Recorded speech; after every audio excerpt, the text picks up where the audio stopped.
by standing. Hands to the heart center.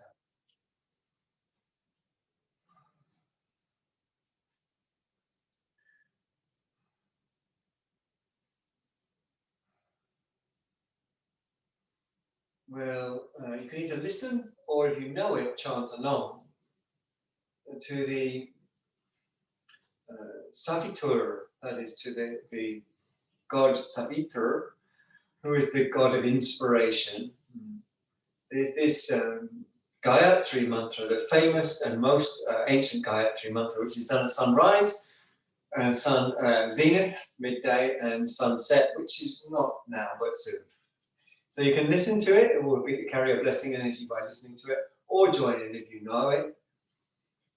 The Gayatri Mantra, the most ancient of the Gayatri Mantras. Om Bhur Swaha Tat Savitur Varenyam Bhargo Devasya Dhimahi Dhiyo Yona Prachodayata. Take a couple of deep breaths. Interlace your fingers to their roots. Focus on epicenter, a point within a point, right in the middle of the heart. Point within a point, within a point, within a point. Now that could sound a bit claustrophobic, but truth is, when you get to the sort of very center of the center, as it were, it's pure space, empty space, like infinite space, I should say. Not so much empty, but infinite. Stretch your arms down, raise your arms up without impinging on the roots of the neck, which should be soft and free. And you can play, right? So you might bend your knees and you might range left or right. And of course, you're gathering and drawing everything in and up as much as you can for the purpose of gathering, of coming together. You know how the mind is scattered, you know that, we know that. So this is for the purpose of coming together. Movement is streaming everything in an upwards direction. Everything that can be streamed upwardly is streamed upwardly. And we need to pay attention, really focus, really draw everything together. Like streams all coming together into one river. Now take a big wide circle. Hands to the heart center. Breathe through the nose. Raise the arms up again. Release the roots of the neck. So there's a fluidity which is mind-based and body-based and breath-based simultaneously. Press your feet, raise your fingers on the inhale. Exhale, bend your ankles, knees and hips. Uttanasana. So you can play, right? You could bend one arm, extend the other. You could bounce, you could go lower or higher. It's not really something you have to think about. You feel it out. You loosen off tensions. You know, you look for flow. You look for centering. When ready, if ready, you stand up. Right? Big circle, hands to heart, step or jump. Up to you, step or jump. Toes equidistant from the front of the mat, breathing through the nose. Back toes in, front foot and leg out, heel to arch alignment, inhale, exhale, straight into Uttanasana, Trikonasana. Beautifully done, everyone. Take deep breaths. So we know the Sanskrit word is Om, and it means yes, and that's how we practice yoga, with that mantra right at the center all the time. So is that your experience here and now? Like finding the parts of the body that are saying no, or some parts are saying, well, maybe, and finding ways, giving them offerings for them to be able to say yes. So parts of the body saying no, and you might say, what do you need to be able to say yes? It might just say time.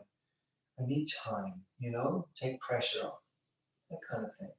Okay, inhale, come on up, good job. Feet face forwards.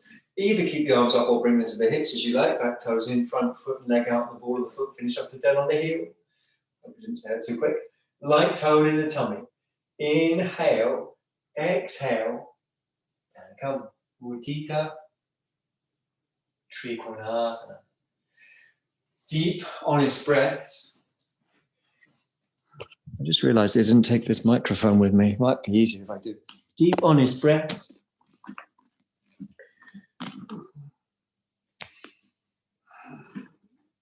And again, investigating this very, very simple but very powerful, transformative, in fact, idea of turning everything into yes, into om. Right? Everything into yes. Now that doesn't mean, you pretend to yourself that resistance is suddenly not resistant. It means you find what is saying no, or is resistant, or is saying maybe, and you ask it, what do you need? What do you need? And it will always answer, What do you need to be able to say yes, like a stiffness in the shoulder or an emotional attachment of some kind? What do you need to say yes? Space, time, encouragement, whatever it is, it will come back with the answer and you give it that. Take the pressure off me, whatever it says, you do it. Inhale, come on up, excellent. Hands on the hips, taking deep breaths. We're taking the same pose diagonally. That is to say, we're taking the right foot forward so that the instep is parallel to the front of the mat, which we'll check. We're going to step the other foot back and make sure that the toes don't turn in. It's great for a bit of Monday evening discombobulation, which I know you like. Stretch your arms, breathe through the nose. Make sure you're beginning to open up like a surfer, to the moment. Inhale, exhale, come down. So it's different. You don't have such a strong blueprint for the diagonal version. Most of us don't, because we do it so much less often. So it feels all sorts of things that are unfamiliar. It seems like it's Trikonasana, but it isn't quite. And that's really great opportunity to let go, to empty out. One way of describing what yoga is to say emptying out. To say just emptying out. To taking deep breaths, jaw soft, eyes soft. Another way of saying empty out is to say give. Inhale, come on up, the same pose, the other way around. So take your time to step one back, one forwards, and check that parallel line between your instep and the front of the mat. Make sure it really is parallel. Make sure the back toes are not turning out. Raise your arms, lift the chest, inhale, exhale, coming down to this unusual, beautifully unusual. When something's unusual, we open up. People like traveling, don't they? We all used to anyway. And most of you have done a bit of traveling, I imagine. One of the things about traveling that's really enjoyable is you don't know what's going on.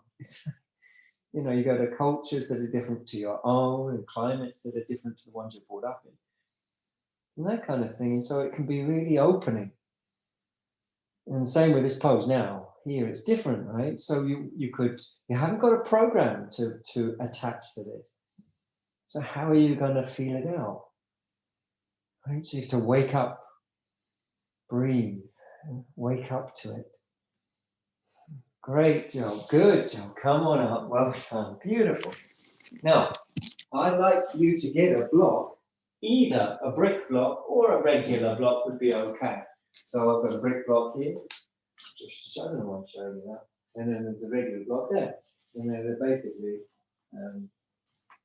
depends on the size foot you have, to be honest. Now I buy size 10 shoes, but I think really my feet are probably something like 9 3/4. But anyway, you can't buy a 9 3/4. So I buy 10. And that suits me, having that higher brick. But if your feet are much smaller than that, you might need a lower brick. The heel lines up with the arch, which of course we check by looking. And the brick cuts in just underneath the ball of the foot, just at the beginning of the foot arches, right? So that's important that it's not in the middle of the ball of the foot, it's not in the middle of the arches, and you're not gripping on by your toes. It's at the end of the ball of the foot, at the beginning of the arches. And you've got it in that position. And if your brick's firm enough, you might be able to do this, but you don't have to. Lifting up your heel, so you press the ball of the foot down. If the brick's strong enough to take that, and then you can turn your thigh out and bring your heel. Oh, it's beautiful. Very meditative. Back down. Sometimes people complain, quite understandably, about the brick digging in the foot. Try not to worry about it. It's very good for you, make you feel alive. Inhale, exhale, come down. So it's Trikonasana again.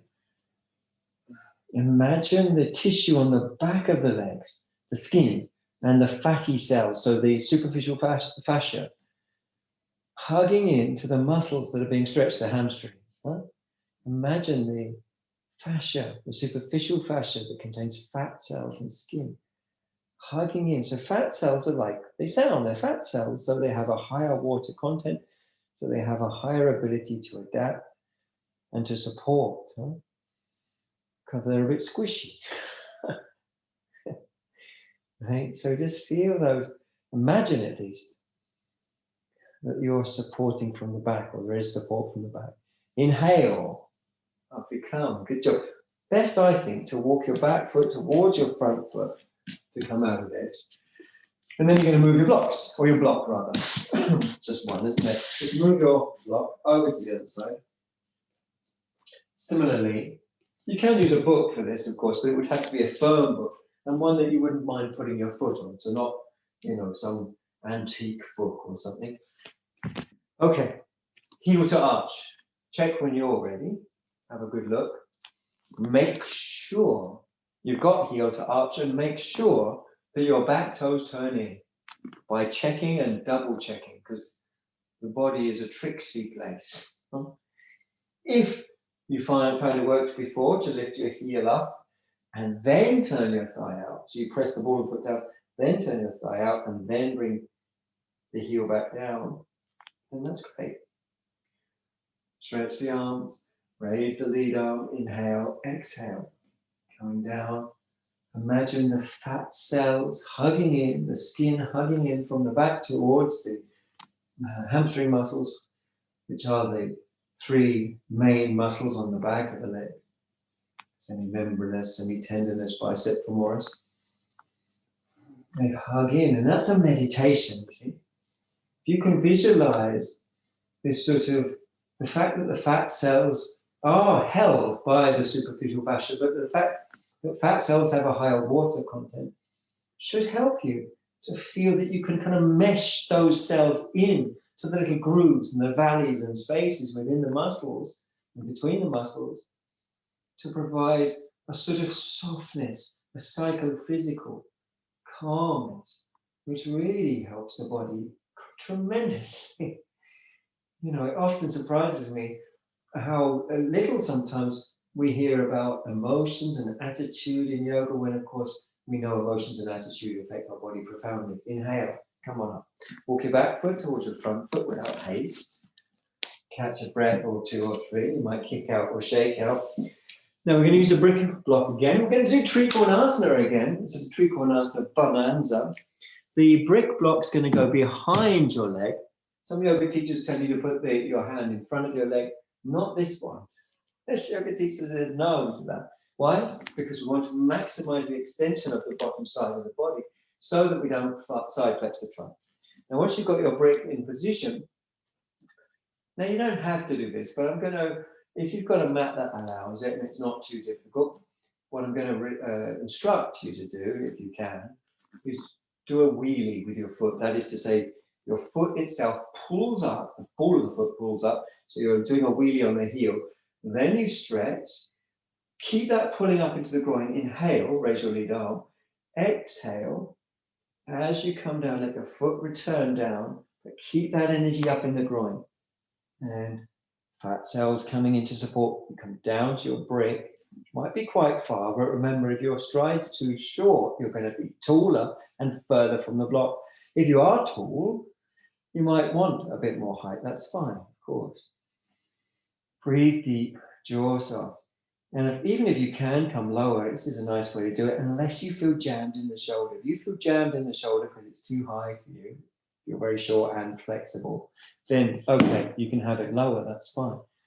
I don't really think that anyone will need it lower than its lowest setting. No one needs to have their hand flat on the floor. Okay, inhale, come on up. Good job, nice and slow, nice and calm. Block to the other side. Let's call it side 2, because it's the second side. And similarly, check the alignment. Take some deep breaths too. See if you can just loosen a little bit and begin to feel more responsive, huh? Sort of spontaneously. Again, when you're ready, pull up the ball of the foot. So you're doing a wheelie, what I think of as a sort of wheelie. This is something I used to like to do a lot when I was a kid in 1980, 1979, 1978, all those years, the 70s. Inhale, exhale, coming down. Again, your foot can return down, but you keep the feeling. I hope you can feel something coming up into the groin. So we pull the leg up to get that feeling. You pull the ball of the foot up to get that feeling. Breath should be nasal, ideally.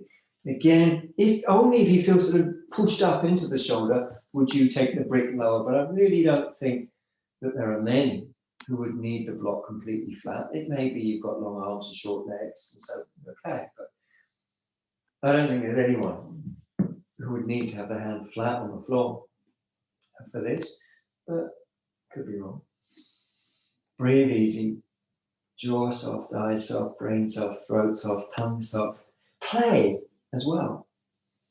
Play a little, like with your back foot, even with your fingers, so that you start to feel looser in your breath. Huh? That's it, like that. Like, just let it all go a bit. Just see what happens, but study it. Don't daydream. Letting go doesn't mean you're not aware. It means you're not projecting onto the posture. Inhale, come on up, well done. Well done. Turn the feet forwards. Now we're going to come into the Parivrita version of the same pose. So for that, we're going to use the block again. And now I've got the screen to the side of me, as you can see. And as a result of that, I'm going to take the block near to you and then the foot near to you like that. So that's the side I'm going to start on. If you've got the same setup with your screen, you should do the same thing as well. Okay. Primarily, this pose orbits around a release from your inner groin up. A release from your inner groin up. Raise one arm up, keep the roots of your neck soft. Breathe through your nose.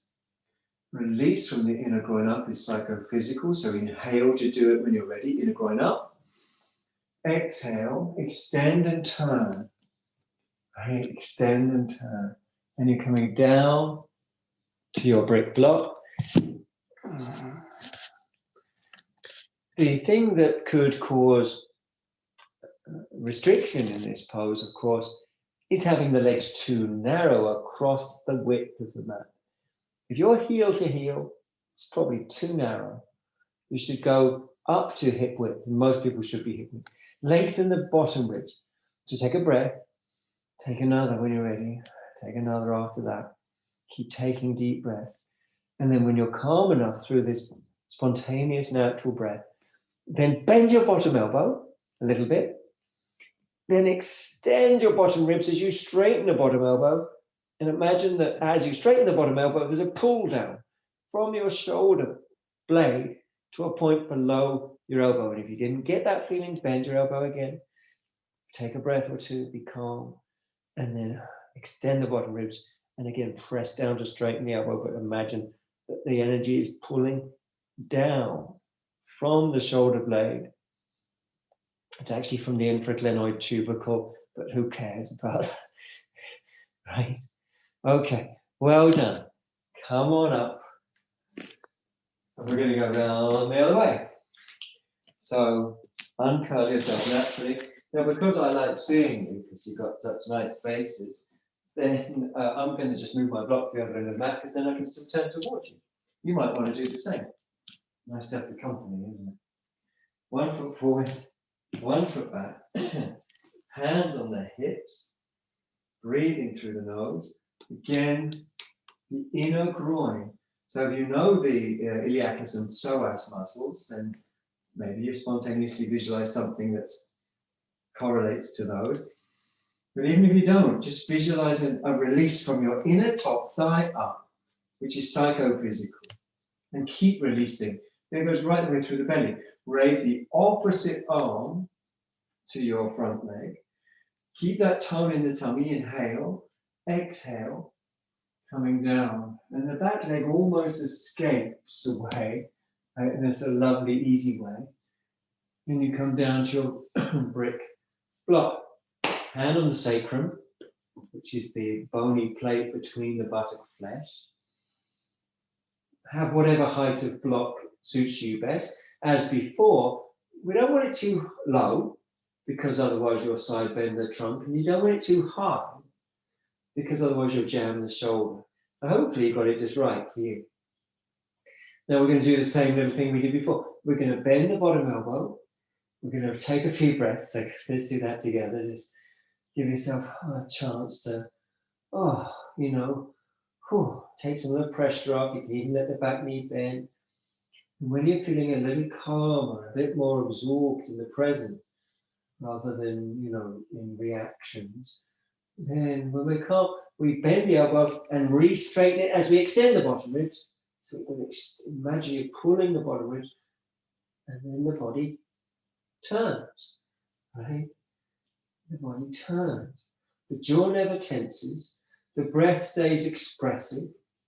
The eyes reflect an attitude of someone who trusts. The word shraddha. Some people like to raise the top arm. It can be largely decorative to do that. But, you can do that. Sometimes I think we raise the top arm and it makes us forget about what's going on down lower, which is what we should be really primarily focused on. Okay, delicious pose. Come on up. Take a breath or two or three or four, and maybe you might want to kick out, you might want to spin around, you might want to do whatever you want to do so that you feel looser.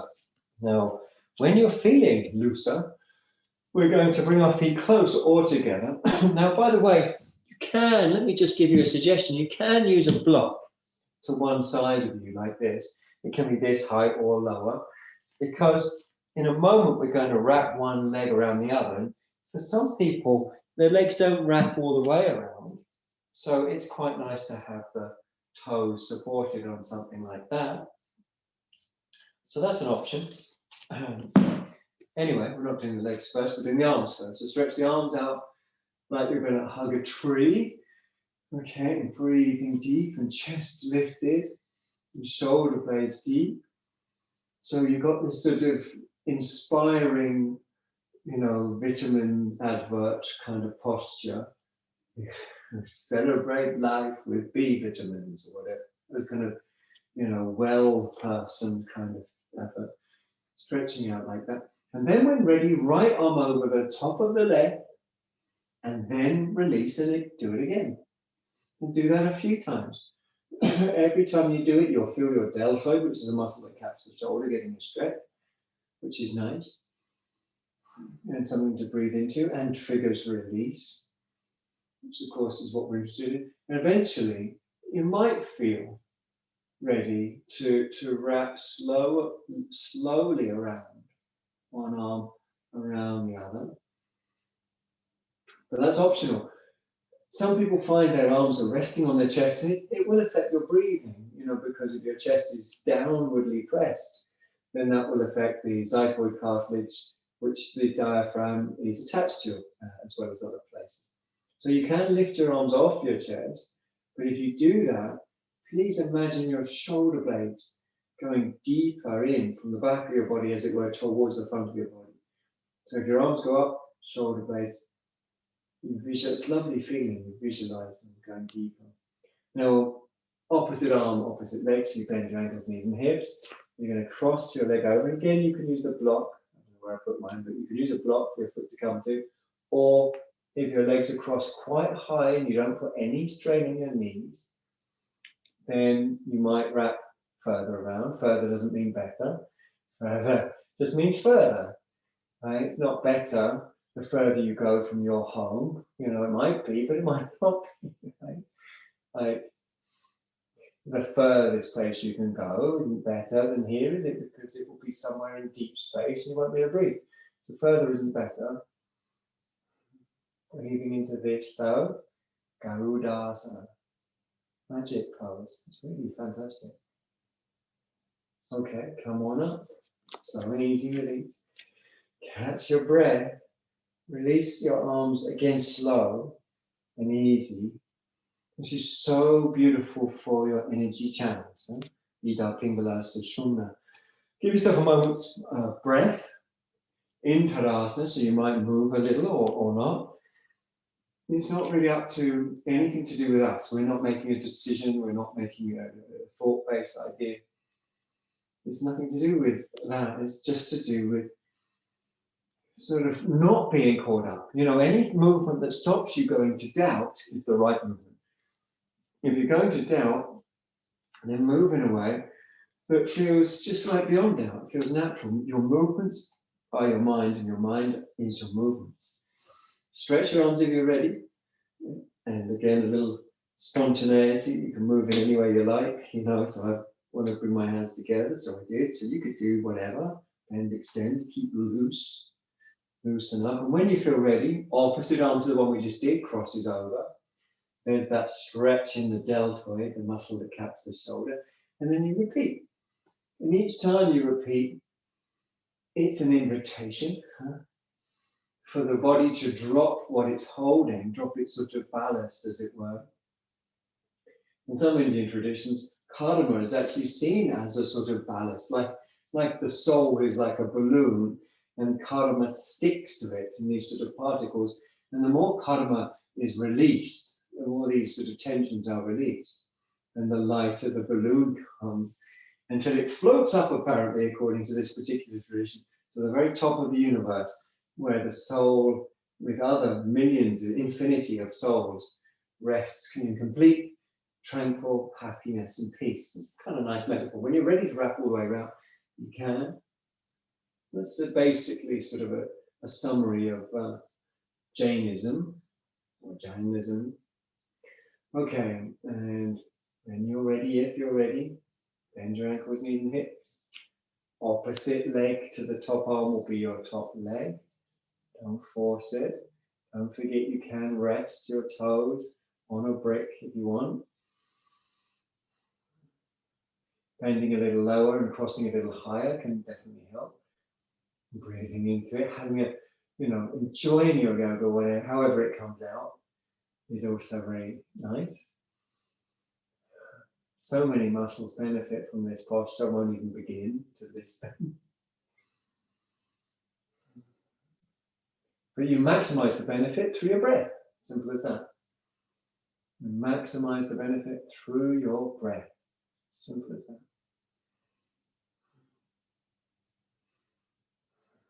Okay. All right. Nice and easy. Come out with the legs first. Catch a breath or two before you release the arms. There's so much benefit to keeping the arms in a little longer. And then if you're ready, you release slowly, always slowly.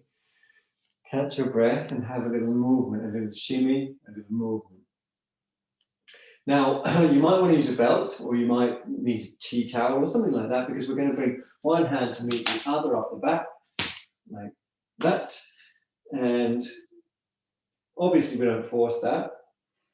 We work gently, mindfully, using that well overused term, mindfully. You just breathe into it. Jaw soft, eyes soft, brain soft, throat soft. Now you can have your feet together or apart. You can let the pelvis drift. It's not that you have to, though, because that would also be a sort of pattern or a program trying to fit in, trying to be, you know, do it well, right. Remember, it's inherently beyond doubt. Huh? So if you experience doubt, all you got to do is, you know, is this right? All you got to do is move in a way that's super sensual and responsive and beyond doubt. Yeah. And as soon as you feel doubt, you know you've slipped into a sort of grasping mode, which isn't what we did, which is not yoga. right? Because the grasping mode is me, myself, and I. I am trying to do yoga. I'm trying to get better at it. I am the one. But this I that we make out of things that actually are interdependent melts back into the interdependence that it always was in successful yoga. Okay, really slow and easy, and still breath-centered and movement if it comes. It's not. What's great about this is it's not down to you to think about it. You know. Same thing, other side. Obviously, you can bridge the gap using a belt or a tea towel or even a sock. Little adjustments make big differences. So adjust fiber by fiber and make lots of little adjustments. And just like the tortoise and the hare, you know, you'll get there. Journey of a thousand miles starts with a single step. Points to this principle. Breathing through the nose, jaw soft, eyes soft, brain soft, throat soft, tongue soft.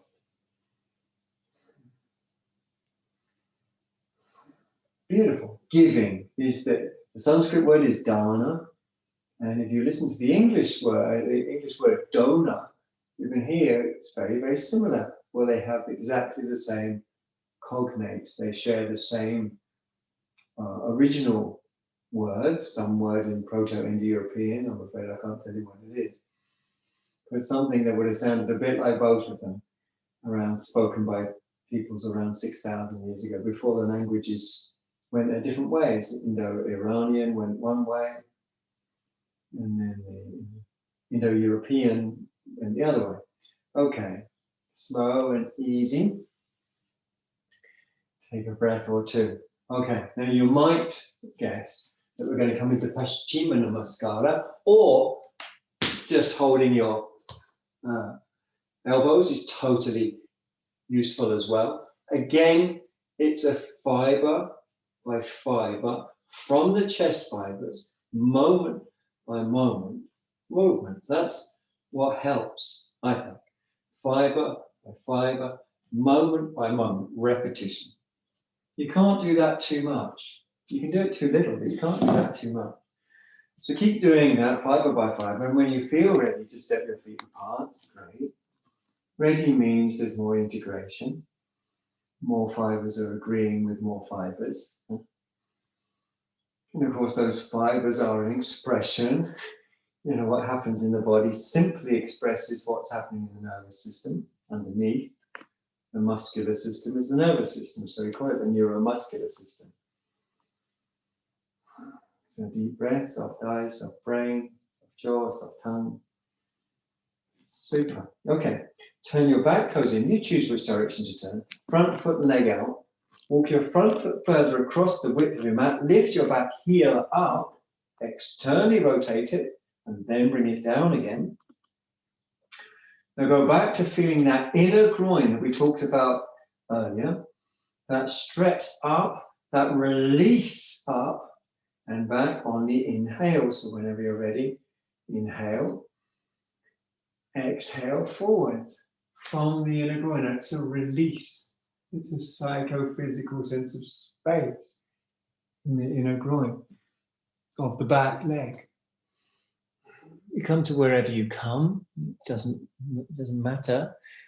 Some of you might even recruit that sense of the fat cells, as we did with Trikonasana, deepening in to the ridges and valleys formed by the different muscle fibers and between the different muscles. Jaw passive, breathing deep, empty of forcefulness.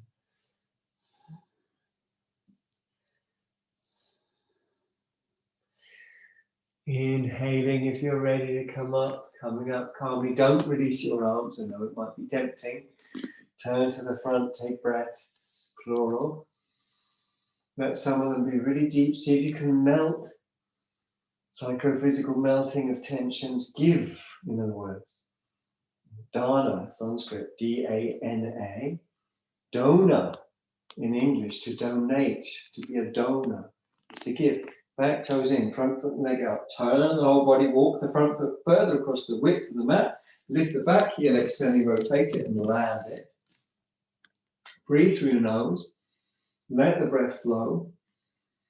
Get ready to focus on the upward release of the inner back groin, which is psychophysical. So inhale when you're ready to do that. Up you go, inward, and then exhale, extend from there. With the jaw self, with the eye self, with the brain self, with the throat self. That inner groin releases, releases, releases, releases. The inner groin releases. Jaw remains completely passive. You don't have to grip the back toes, right, or the front toes. Tempting though, isn't it? Well, that belies an attitude of gripping, grasping, grabbing, what I used to call the 3 grrrs of yoga. They're like 3 bears, gripping, grasping, grabbing. They're the 3 grrrs, 3 bears that we don't really want to get involved with in our yoga practice. Okay, come up real calm. That tissue on the back of the leg supporting the tissue on the front. And turn back to center if you're ready. There's no rush. You can, of course, spend your own time and feel, feel free, even encouraged to spend longer in poses if it feels natural. Walk your feet together if you're ready to come up. Release your arms slow and easy. Take a breath or 2. Take your feet hip width apart and take a few deep breaths. So just let things move. Now find their place. Let things move and now find their place. Trust is super central to successful yoga. It involves love. It involves passion. So we can categorize that under tapas in Sanskrit, which comes from a root which means to heat up, to be fired up, to be passionate. That's important in yoga. Now walk your feet towards each other. So historically, we know that yoga has a lot of its roots, a lot of its practices are rooted in the tantric tradition. And the tantras used the passions, which were before the tantras seen as problematic, they used the passions as a way to point back to the source, which is consciousness itself. Okay, now raise up one heel and a little evening Elvis move. And suddenly you can only see the design that Ollie did of Elvis Presley, which is fantastic design. You must get that t-shirt up. so good. And when you're ready, when your Elvis is ready, then you bring your heel into your thigh into your heel, and hands into prayer. So we go from Elvis to something a bit more like Jethro Tull. You probably don't know Jethro Tull, but anyway, you might. And Ian Anderson, who is the songwriter, singer, flute player, Jethro Tull, commonly stood on one leg exactly like Krishna, who was also a flute player. He didn't know that, he just did it spontaneously. So breathing easy, jaw soft, eyes soft. The yogin surfs through an immediate experience. So we say like Vajra experience.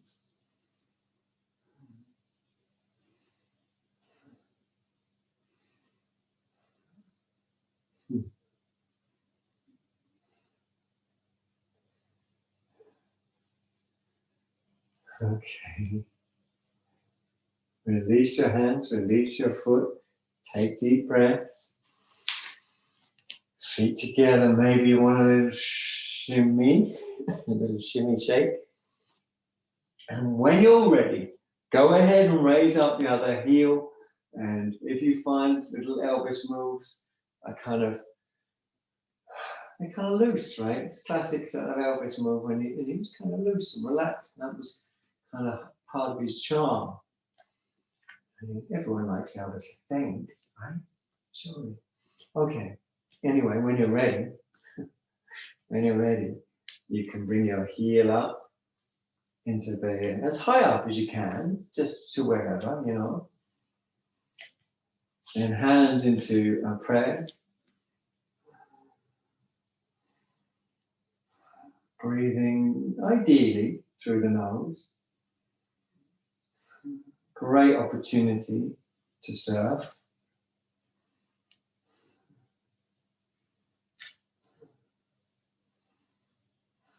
And all the parts of the body that are otherwise engaged are now all requested simultaneously, as it were, to please drop what they were doing and come online, as it were.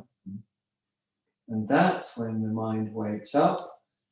That's when it drops its ballast. That's when it, metaphorically, as it were, rises up like a balloon to the top of the universe. Which I like that metaphor. It's good.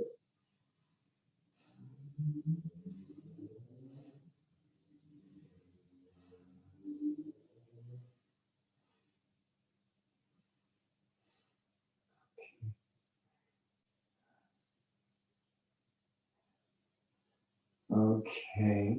Release your hands, place your foot, catch your breath, shake out, shimmy out a little. Keep things nice and loose. We are going to come into Uttanasana. Now, I'll show you sideways on, and just to be clear, we're going to fold over the top of the front thigh. So if I put my hands on my hips, that's not where we're folding from. If I put my hands on my hip joints, that's where we're folding from. So you can see the difference. I've got my hands on my hips. I've got my hands on my hip joints, right?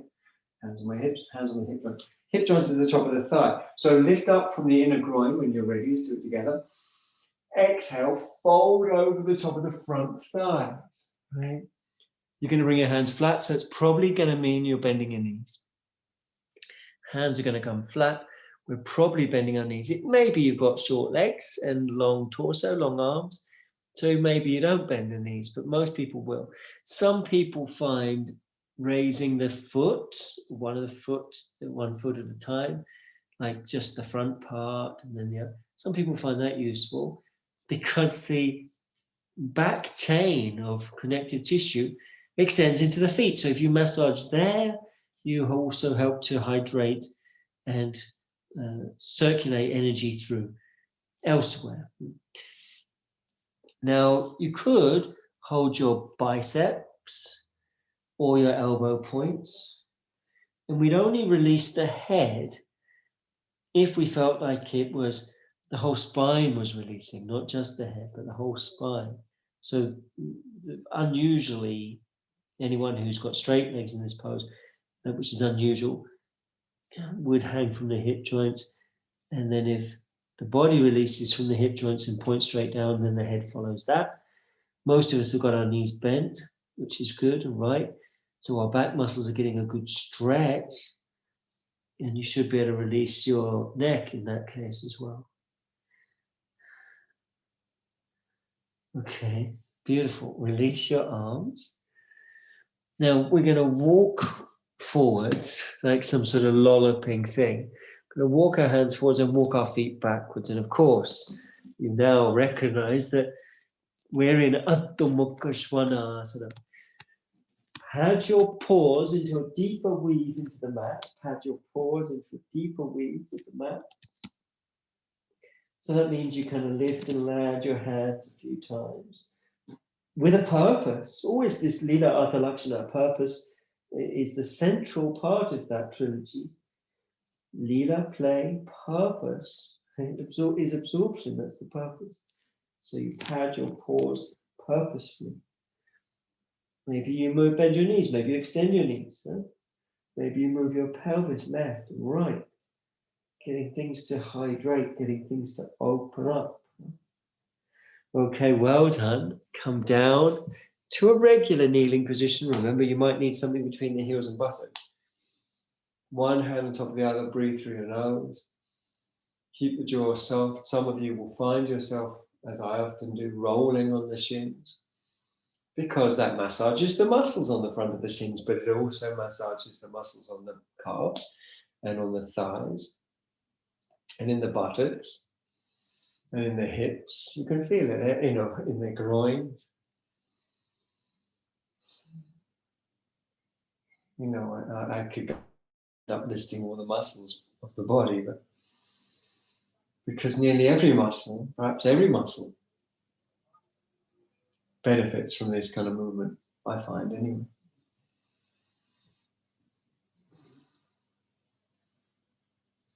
Couple more breaths just as you are, breathing into it.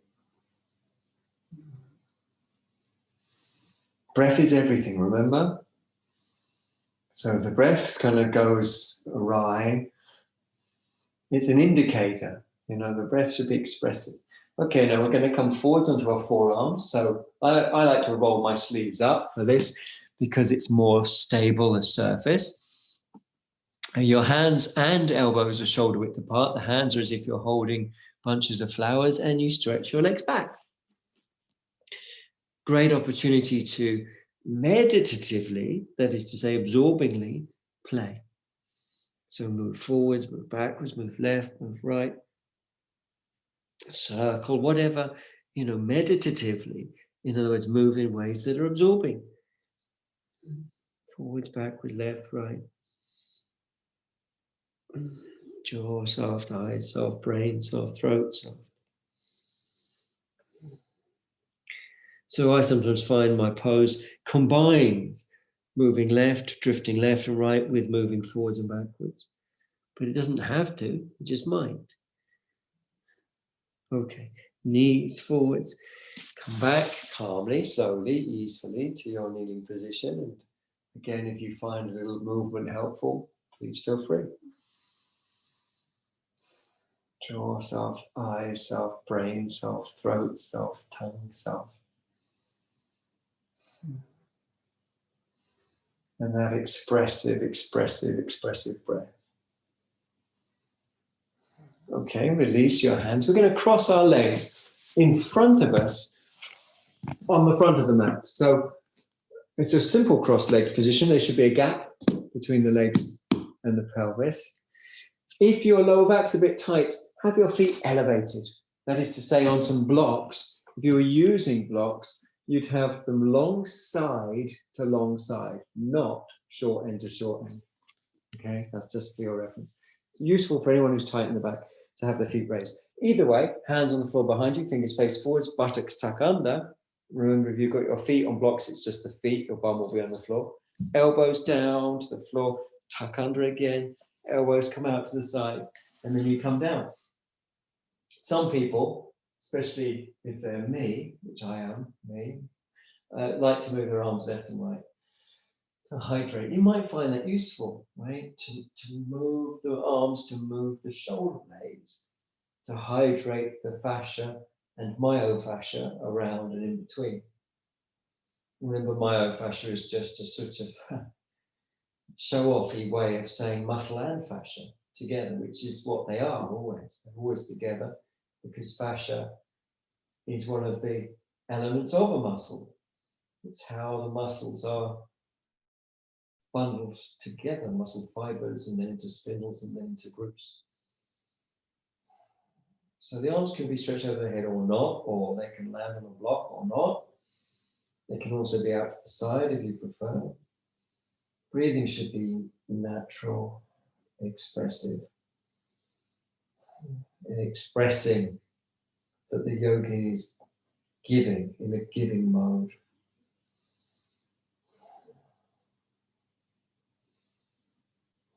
Breath is expressing that you're in a totally giving, like total giving.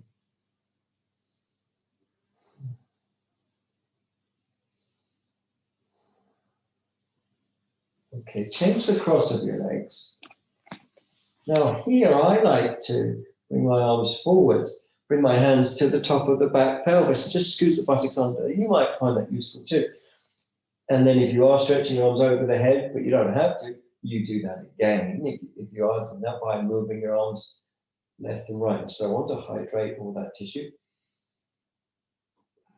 Breathing through the nose, soft eyes, soft brain, soft throat, soft tongue, soft neck.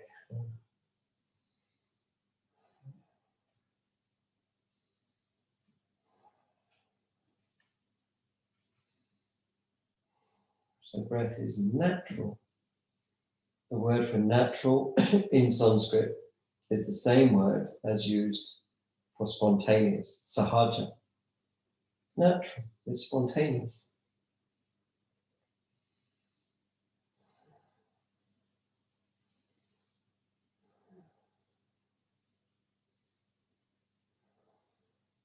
More deep breaths.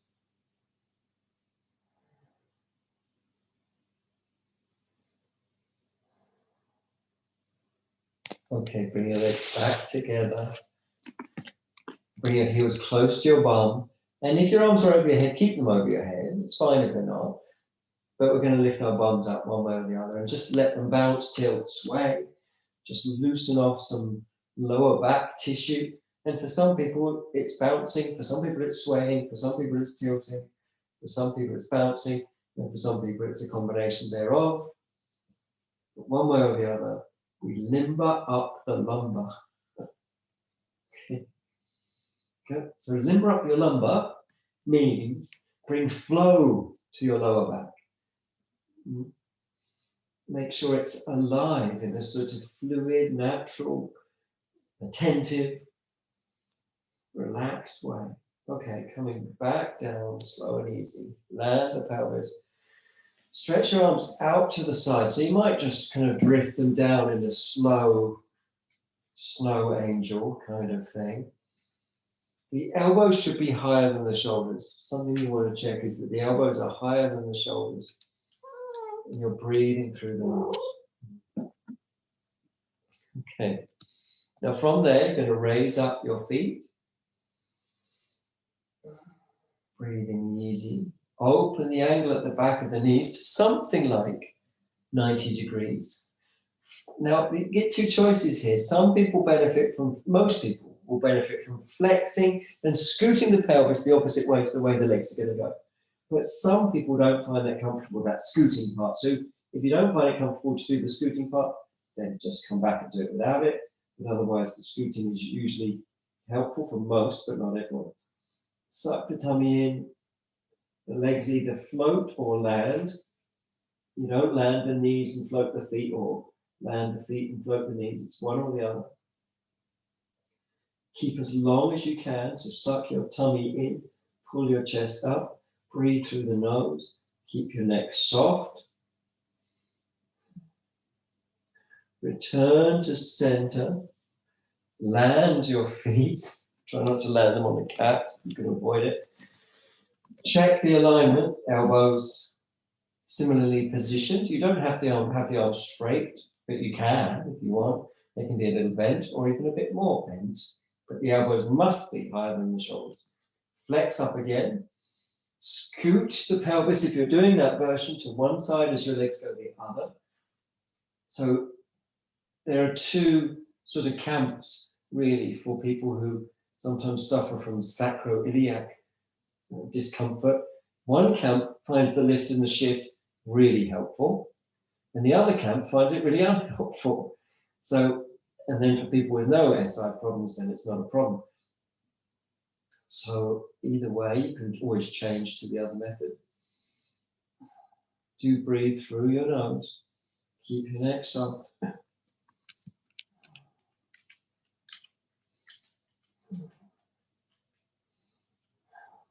Okay.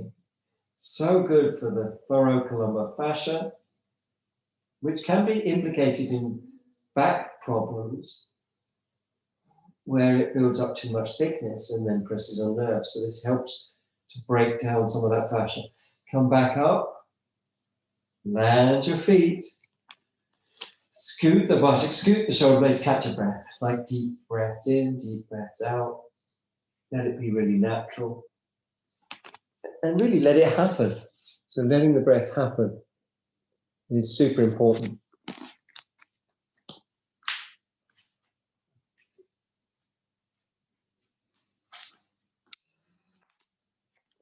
So this is part of yoga, isn't it? Just feeling the flow of the breath. Very, very central part of yoga is being able to surrender to the flow of the breath.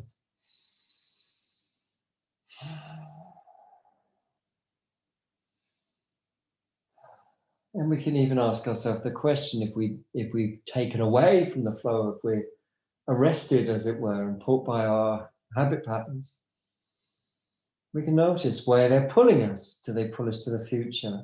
Do they pull us to the past? Do they pull us to ideas about ourselves in the present?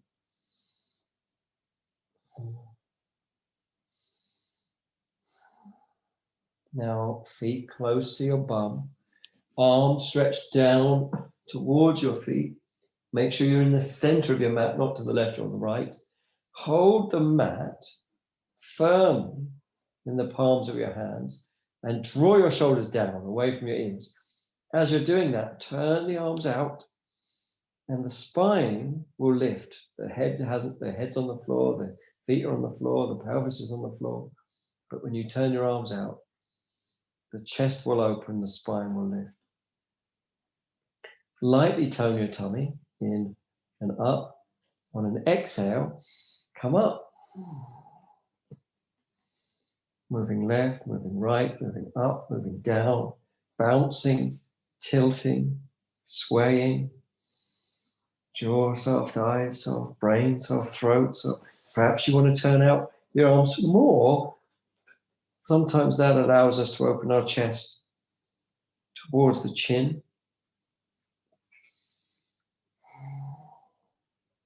Remember, you can move left, you can move right, you can move up, you can move down.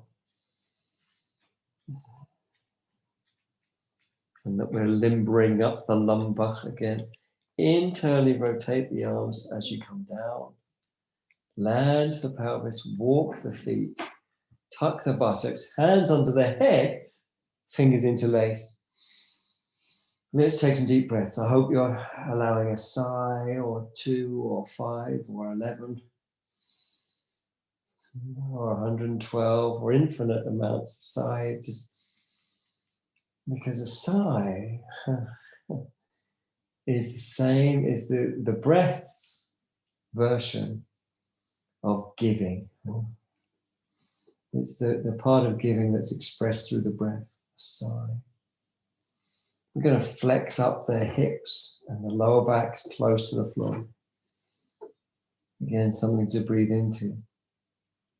We're going to lift up the head and the lower back caresses the floor. It kind of gets more intimate with the floor. We're going to keep that jaw really passive. But we can feel the abdominals engaged. We're going to extend one leg, keeping the lower back close to the floor. We're going to retract that leg and extend the other, keeping the lower back intimate, meditatively intimate. Retract that and extend the first again, keeping that lower back close to the floor. Retract the first and second leg second time. Retract that, head down, feet down. Let's hear that deep breath when you're ready. That sigh, really let them have. Giving, it takes us back to our earliest source that we can be sure of, and that is the Vedic source. So many streams, you could say, have been influential in the formation of what we now call yoga. And the Vedic streams have definitely some influence.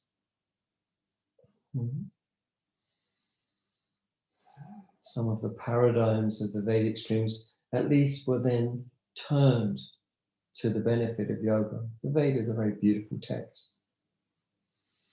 Now, release your hands from behind your head and roll over. Roll over onto your side and come up to perch yourself on your forearm, just like I'm doing here. Perch yourself on your forearm. In fact, I'm going to roll up my sleeve because, again, I do find the clothing kind of moves around a bit, so it's better if you can put it to one side in some poses. Now, top leg goes on the floor behind you like that.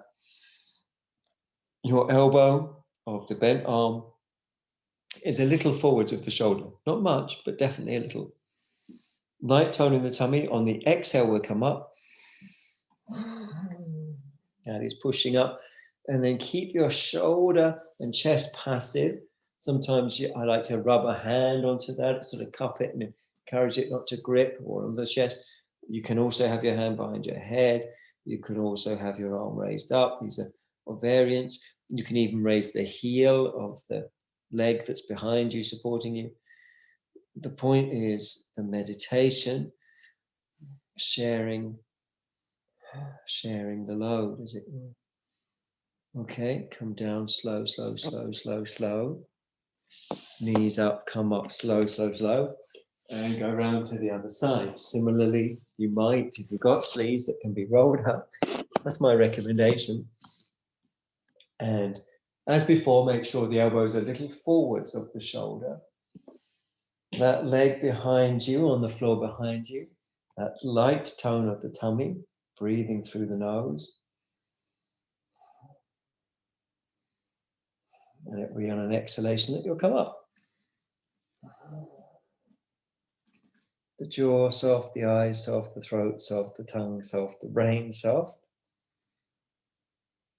And then the top arm can stay on the floor, cup the shoulder, be behind the head, be raised up on the hip, whatever feels appropriate in terms of keeping the yogin in her or his state of spontaneous meditation, beyond being someone. It's more expression. We know that yoga poses were commonly known, and a couple of them still are, by the word that can mean expression, karana. Like viparita karani is a good example of pose that has retained that name. Okay, well done. Come down, nice and easy. Come up, nice and easy and slow. And sit in sukhasana, for which you may well find it useful to be on a block, or a couple of blocks with a blanket underneath the shins. If you're on 2 blocks, and I'm not talking about the brick blocks, I'm talking about the larger rectangle blocks. If you're on 2 blocks, it's definitely a good idea. In fact, I would say it's essential to take a blanket or a towel, lift your knees, pull that underneath the knees, and then land. On 2 blocks, that's essential. On 1 block, it might be pleasant. On no blocks, you won't need it. If you're not on blocks and you don't feel elevation in the spine, you should be on blocks. Now your hands can be where you like. I've just placed mine around the front of the shin. And then there's movement, which is part of the meditation. And the movement's purpose is to not get caught up in a habit that expresses itself through the breath, through the brain, through the body, and manifests physically as tension, tightness, gripping. So you might be circling the pelvis or moving it left or moving it right, just easing everything off.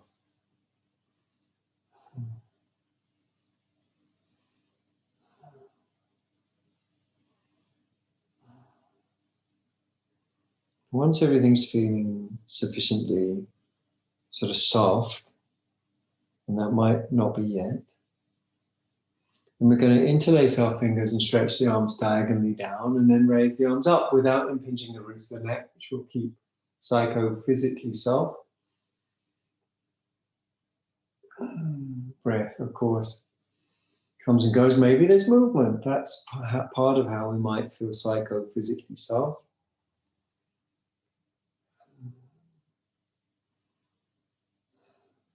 Jaw soft, eyes soft, brain soft. Okay, release through a big circle and then turn as you come down.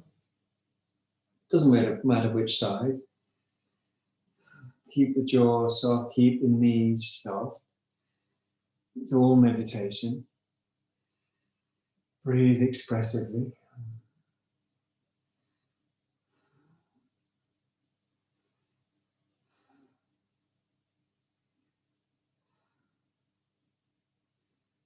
Inhaling to lift up. Exhaling to lift and turn all the way around the other way. Keep that lift as you turn. Jaw passive. Throat passive. Eyes passive. Brain passive.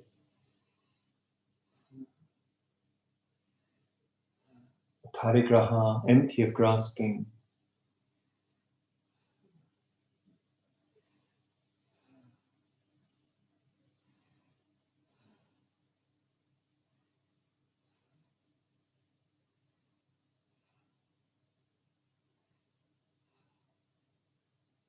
Return to center when you're ready. Take a moment, palms up, breathing deep.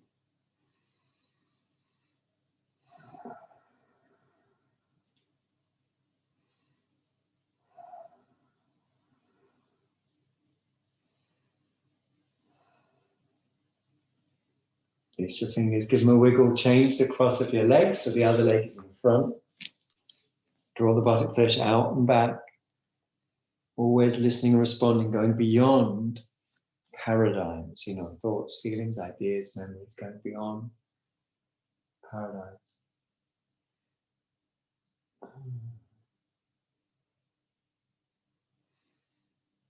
Hands to the heart. We're going to chant the Vedic Gayatri Mantra. You heard me chant, maybe you chanted along if you knew it at the beginning. But we're going to have a go. What's great about Zoom chanting is no one can hear you except yourself, maybe family members or a cat or something. So you can always have a go. So call and response means I say a line, you say it back. Om Bhur Swaha. Om Bhur Swaha. Tat Savitur Varenyam. Tat Savitur Varenyam. Bhargo Devasya Dhimahi. Bhargo Devasya Dhimahi. Dhiyo Yonah Prachodayata. Dhiyo Yonah Prachodayata. Om Bhur Swaha. Om Bhur Swaha. Tat Savitur Varenyam. Tat Savitur Varenyam. Bhargo Devasya Dhimahi. Bhargo Devasya Dhimahi. Dhiyo Yonah Prachodayata. Dhiyo Yonah Prachodayata. Last round. Om Bhur Swaha. Om Bhur Swaha. Tat Savitur Varenyam. Tat Savitur Varenyam. Bhargo Devasya Dhimahi. Bhargo Devasya Dhimahi. Dhiyo Yonah Prachodayata. Dhiyo Yonah Prachodayata. Now Om together. Om.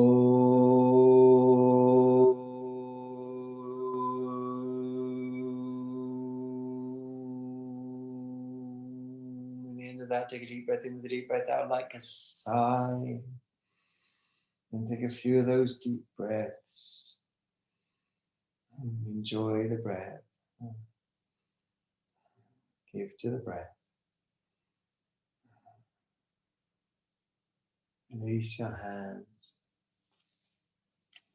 And we're going to stretch our legs out and give ourselves a little rub down around the knees, around the ankles, around the buttocks. As Forrest Gump would say, chest, tummy. Give yourself a proper rub down. Face, hair, armpits, arms, energy. Spread out wherever you can. And when you feel you've really spread that energy out, we're going to lay down. And our final practice of giving, and of course the whole practice is giving, is of course in Shavasana. So we're going to lay ourselves down. Make sure you're warm, make sure you're comfortable. So that might mean getting a blanket or extra clothing.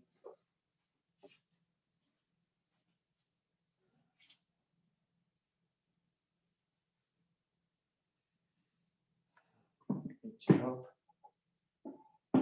Those shoulder blades, of course, should be scooted under the body, leaving your chest all light and buoyant.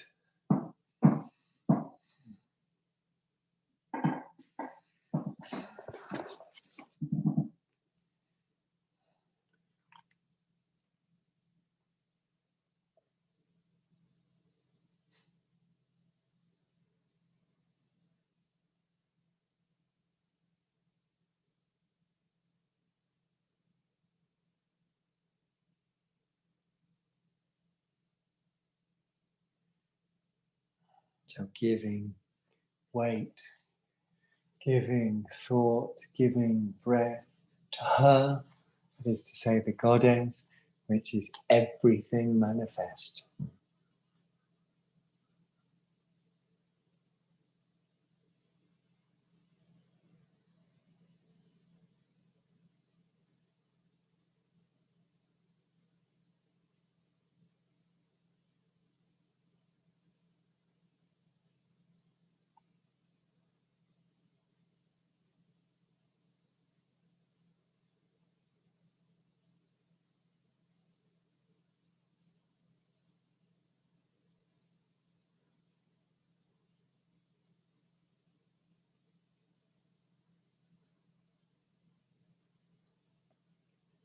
Here's some words from great yogi Milarepa.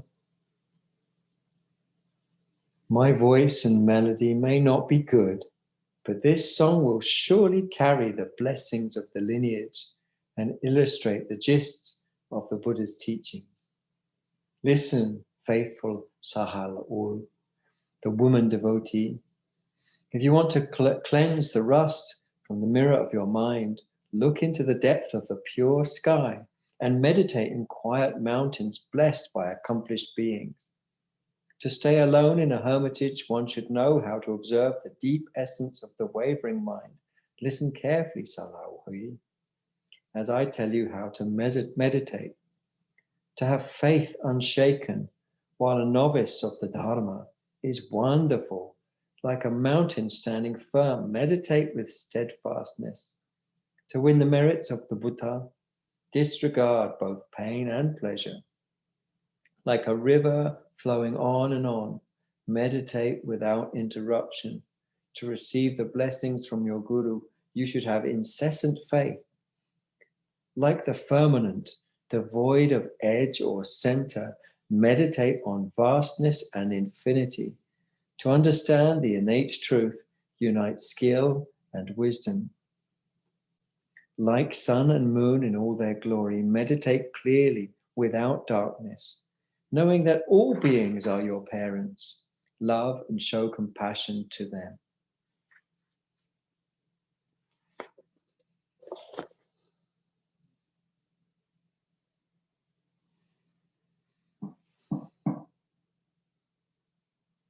Now, the great benefit, of course, of Zoom yoga is you can lay there as long as you like.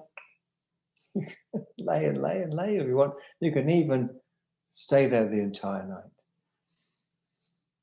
But there's a good chance that you might think, you know what, I'm just going, instead of that, I might just wiggle my toes and fingers and ankles and wrists because I'm thinking I'd quite like to brush my teeth before I get into bed, perhaps with a book by Milarepa.